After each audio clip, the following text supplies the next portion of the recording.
करेंगे कि हम लोन का ईएमआई कैसे कैलकुलेट करें। तो सबसे पहले इसमें ये देखना पड़ेगा कि हम लोन कितना ले रहे हैं, कितने साल के लिए ले रहे हैं, कितना इंटरेस्ट देना पड़ रहा है ईयरली और मंथली। उसके बाद हम कैलकुलेट करेंगे कि हमारा लोन अमाउंट कितना है, इंटरेस्ट रेट कितना है और कितना हमें पे करना है, कितना हमने पे कर दिया, बैलेंस कितना है मंथ ऑन मंथ जितने भी टाइम के लिए ले रहे हैं। अब यहाँ पे फॉर एग्जांपल कि मैंने लोन लिया 10 लाख रुपए का, मैंने 5 साल के लिए, ये ईयर्स है, ठीक है, ईयर है, ईयर्स, ठीक है, 5 के लिया, तो उसको मंथ में पहले कन्वर्ट करना है क्योंकि मंथली इंटरेस्ट पे करेंगे, मंथली ईएमआई करेंगे, तो उसको मंथ में कन्वर्ट करते हैं तो ये होता है 60 मंथ का। उसके बाद हम देखते हैं इंटरेस्ट, तो इंटरेस्ट को भी आपको डिवाइड करके देखना पड़ेगा 12 में, यानी कि 1% पर मंथ इंटरेस्ट हम पे करेंगे। उसके बाद यहाँ पे हमें निकालना है कि रीपेमेंट कितना होगा हर मंथ, यानी कि ईएमआई। तो ईएमआई निकालने के लिए हम क्या करेंगे, सबसे पहले यहाँ लिखेंगे इज इक्वल टू, उसके बाद ये करेंगे। उसके बाद क्या कह रहा है, रेट डालने के लिए, तो रेट हमारा ये है। उसके बाद क्या कह रहा है, उसके बाद हमारा मंथ, पर मंथ ये डालिए। उसके बाद प्रेजेंट वैल्यू कितना है ये, तो यहाँ है, फर्स्ट ये है कि 22,000, इसको आप माइनस में डालना है तो इसमें डाल सकते हैं 22,000। अब 22,000 रुपये हमें पर मंथ पे करना है। अब ईएमआई तो हमारा निकल गया, अब हमें देखना है कि कितने महीने के लिए हमने लिया, 60 मंथ्स के लिए। उसके बाद अब कैलकुलेट करना है। ठीक है, तो हमने क्या किया कैलकुलेट करने के लिए, यहाँ पर लिखा लोन अमाउंट।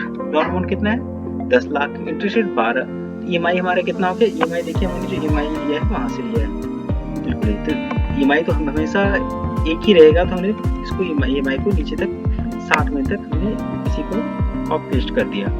उसके बाद देखिए हमें निकालना पड़ेगा इंटरेस्ट की, ये जो 22,000 हमने पे किया है उसमें से इंटरेस्ट का अमाउंट कितना है। तो इंटरेस्ट का अमाउंट कैसे निकलेगा, आप सब खुद सोचिए। पहले मंथ में क्या होगा कि हमें पूरे अमाउंट पे इंटरेस्ट देना पड़ेगा, यानी कि इस पे इसका कितना, इसका 1 महीने का देने का पड़ेगा पूरा, तो हमने निकाल टोटल कितना, 1,000। अब जो अमाउंट बचेगा हम यहाँ पर लिखते जाएंगे इसको कि लोन अमाउंट पहले मंथ में कितना था, अब कितना बचा। अब देखिए जो प्रिंसिपल अब हमें निकालना है, इंटरेस्ट तो हमने निकाल लिया।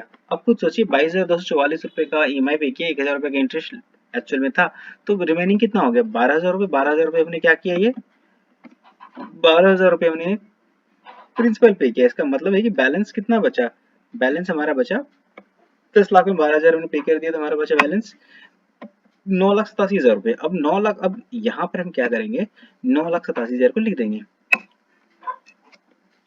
और उसका फिर यहाँ पर वही इसी फॉर्मूला को हम क्या करेंगे, ड्रैग कर देंगे यहाँ से यहाँ तक।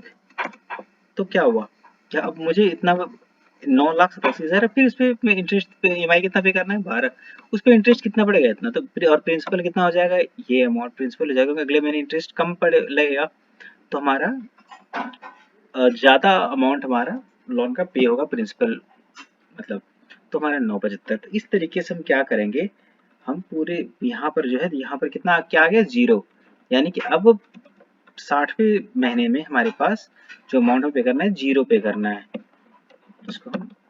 दोस्तों अगले वीडियो में बात करेंगे ये फॉर्मूला बनता कैसे है, अच्छा कॉन्सेप्ट